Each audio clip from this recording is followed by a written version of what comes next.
അപ്പോൾ ഇതിന്റെ ബിസിനസിന്റെ കാര്യങ്ങളിൽ അമ്മ ഇൻവോൾവ് ആണോ? പല കാര്യങ്ങളും അവരെന്നെയാണ് ഏൽപ്പിക്കുക. ഇപ്പൊ സ്റ്റാഫൊക്കെ ഉണ്ട്, അവരൊക്കെ വരും. നേരത്തെ ഇവിടെ തന്നെ ആയിരുന്നു കൂടുതൽ സ്റ്റാഫ് ഉള്ളത്. ഇപ്പൊ ഇവിടെ എല്ലാത്തിനും കമ്പ്യൂട്ടർ വേണമല്ലോ, അതുകൊണ്ടാണ് ഇപ്പൊ അങ്ങോട്ടൊക്കെ മാറ്റിയിട്ടുള്ളത്. കുറെ ബ്രാഞ്ചസ് ഉണ്ട് ഇവിടെ തന്നെ. നമുക്ക് ഒന്നിച്ച് ഒരു സ്ഥലത്ത് അഫോർഡ് ചെയ്യാനായിട്ടുള്ള സ്ഥലം കിട്ടൂലല്ലേ. കൊച്ചിയിലൊക്കെ എന്ന് പറയുമ്പോൾ സ്ഥലം ഭയങ്കര വിലയല്ലേ. അപ്പോൾ പല സ്ഥലത്തായിട്ടുണ്ട് ഇതിന്റെ യൂണിറ്റ്. അപ്പൊ എന്നാലും ഒരുവിധമുള്ള എല്ലാ കാര്യങ്ങളും ഞാൻ അറിയും. അപ്പൊ അമ്മയ്ക്ക് ശരിക്കും പറഞ്ഞാൽ ഇപ്പൊ ഇവിടെ വീട്ടിലൊക്കെ വരുമ്പോഴാണെങ്കിലും ഒരുപാട് ഇതിപ്പോ ഓഫീസ് ഇതൊരു ഒരാൾ മാത്രമേ ഉള്ളൂ ഇവിടെ. അപ്പൊ അയാൾക്ക് അസിസ്റ്റ് ചെയ്യാൻ ഞാനും കൂടി ഉണ്ടാവും. എനിക്കും കമ്പ്യൂട്ടറിലൊക്കെ എല്ലാം ചെയ്യാനൊക്കെ അറിയാം. ചെയ്യും. അത് ശരി. അപ്പോൾ അമ്മയ്ക്ക് ഇവിടെ ഇപ്പോൾ വരുമ്പോൾ തന്നെ നമുക്കറിയാം ഒരുപാട് അവാർഡുകൾ അമ്മയ്ക്ക് കിട്ടിയ അംഗീകാരങ്ങൾ ഒരുപാട് കാണാൻ പറ്റുന്നുണ്ട് ഇവിടെ. അപ്പോൾ അതിൽ ഈ ഇന്ത്യ ബുക്ക് ഓഫ് റെക്കോർഡ്സ് എന്നൊക്കെ പറയുന്ന ഒരു ഇത് കണ്ടിരുന്നു. ശരിക്കും പറഞ്ഞാൽ അതൊരു വലിയൊരു പ്രൗഡ് മൊമെന്റ് അല്ലേ? തീർച്ചയായിട്ടും പ്രൗഡ് മൊമെന്റ് ആണ്. ഇങ്ങനെ ഒരു പ്രതീക്ഷയൊന്നുമില്ല. എൻ്റെ ചെറിയ മോനാണ് അതിനുള്ള ആപ്ലിക്കേഷൻ കൊടുക്കുകയും ഇത് റെക്കോർഡ് ആയപ്പോൾ മാത്രമാണ് ഞാൻ അറിയുന്നത്. അപ്പൊ കിട്ടിയതിൽ ഏറ്റവും ഒരു വാല്യൂ തോന്നിക്കുന്ന, അല്ലെങ്കിൽ ഒബ്വിയസ്ലി അതായിരിക്കും, എന്നാലും അമ്മയ്ക്ക് ഏറ്റവും കൂടുതൽ ഒരു ഇഷ്ടം തോന്നുന്ന ഒരു അവാർഡ് എന്നൊക്കെ പറയുന്നത് ഈ അവാർഡ് ഒരു വലിയ ഇത് തന്നെയാണ്. എനിക്ക് കിട്ടാവുന്നതിൽ വെച്ച് ഏറ്റവും വലിയത് തന്നെ. ഇത്രയും അതെ. പിന്നെ ഡൽഹിയിൽ ഒരു എക്സ്പോ ഉണ്ടായിരുന്നു. അവിടെ പോയിട്ട് എനിക്ക് ഒരു അംഗീകാരം എന്ന് പറഞ്ഞാൽ, ഞാൻ ഇത് ഈ വണ്ടിയില്ലേ, ഇലക്ട്രിക് വണ്ടിയാണിത്. അത് ആദ്യമായിട്ട് ഇന്ത്യയിൽ ഇറങ്ങിയത് ആ ഡൽഹിയിൽ വെച്ച് ഗഡ്കരി സാറാണ് അത് ഉദ്ഘാടനത്തിന് വന്നത്. സാറ് വണ്ടിയൊന്നും ഓടിച്ചില്ല, വെറുതെ ഇത് മാറ്റിയതേ ഉള്ളൂ, നാട മാറ്റിയതേ ഉള്ളൂ. പക്ഷെ ഈ വണ്ടി ഓടിക്കാൻ എനിക്കാണ് അവസരം കിട്ടിയത്. അതുപോലെ തന്നെ ബാംഗ്ലൂര് വലിയൊരു ബിസിനസ് സാമ്രാജ്യത്തിൻ്റെ അടുക്ക് എനിക്കൊരു അവാർഡ് തന്നു. അതൊക്കെ എനിക്ക് മറക്കാൻ പറ്റാത്ത എല്ലാം. അതൊക്കെ ഭയങ്കര ഒരു അഭിമാനമുള്ള നിമിഷങ്ങളായിരുന്നു. വലിയ വലിയ ഉദ്യോഗസ്ഥന്മാരുടെ നടക്ക് ഞാൻ ഈ ഒരു ചെറിയ ആശു. അതല്ല, അമ്മ അവരുടെ മുന്നിൽ അമ്മ വലിയ ആളായിരിക്കും. ഞാനാരാണെന്ന് എനിക്കറിയാലോ. അപ്പൊ പിന്നെ അതുകൊണ്ടാണ് അമ്മ ഇപ്പോഴും ആ ഒരു സിംപ്ലിസിറ്റി മെയിൻറ്റെയിൻ ചെയ്യാനായിട്ട് നമ്മുടെ കേരള തനിമയിൽ തന്നെ എപ്പോഴും മിക്കവാറും കാണും. നമ്മൾ ഈ ട്രാക്കിലൊക്കെ ഇപ്പൊ താറൊക്കെ ഓടിച്ചു പോകുമ്പോൾ പോലും അമ്മ ഇതേ കേരള വസ്ത്രം അത് തന്നെയാണ്. ഇപ്പൊ ചിലർ മറ്റേ ജാക്കറ്റ് ഹുഡിയൊക്കെ ഇട്ടായിരിക്കും വണ്ടിയൊക്കെ ഓടിക്കുന്നത്.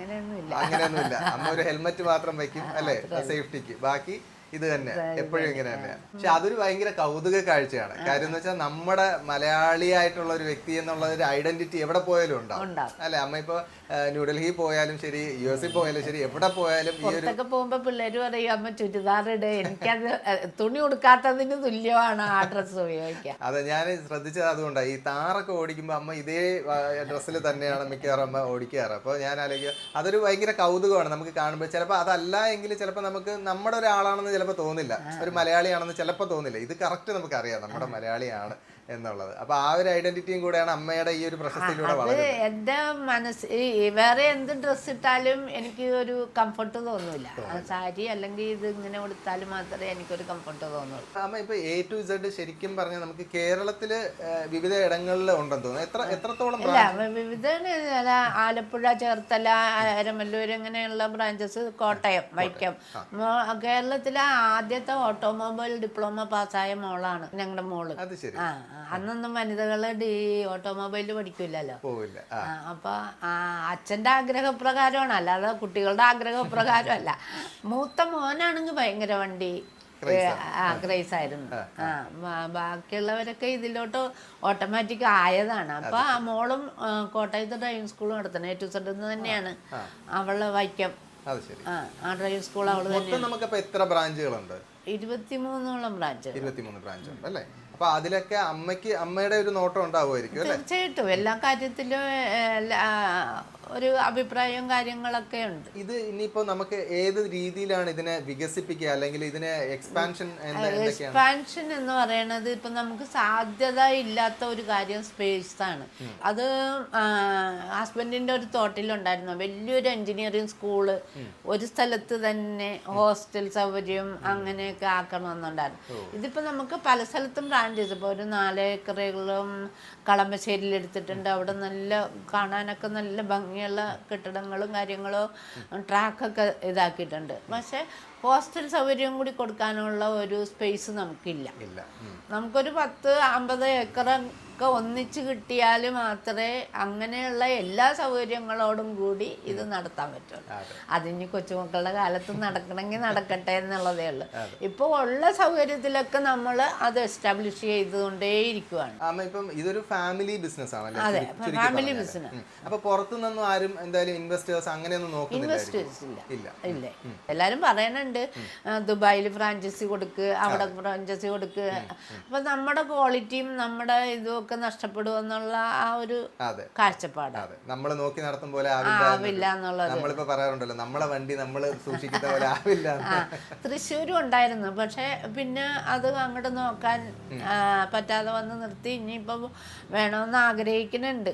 കൊച്ചുമോനോട് പലരും അവിടെ വന്ന് വയനാട് വന്നവരൊന്നും തുടങ്ങി, അല്ലെങ്കിൽ അവിടെ വന്നവരൊന്നും തുടങ്ങി, ഇവിടെ നിന്ന് എല്ലാരും പറയുന്നുണ്ട്. എന്നാലും അതൊന്നും ഇപ്പൊ പെട്ടെന്നാവില്ല. എന്ന് വെച്ചാൽ സ്ഥലം കൂടും, വണ്ടിയല്ലേ, അത് ഓടിപ്പിക്കണമെങ്കിൽ സ്ഥലം കൂടുതലും അത്രയും വിശാലമായിട്ടുള്ള സ്ഥലം വേണം. ഇപ്പൊ അമ്മയ്ക്ക് ഇനിയിപ്പോ അടുത്ത് ഏതായാലും എനിക്ക് തോന്നുന്നു ഒരു 12ഓളം ലൈസൻസ് ഇനി അതിന് മുകളിലുണ്ടോ? ഇല്ല, ഇനി ഏത് വണ്ടികളൊക്കെ ഉണ്ട്, പക്ഷെ ഇപ്പൊ ക്രെയിനിന്റെ തന്നെ പലതരം വണ്ടികളായിട്ടുണ്ട്.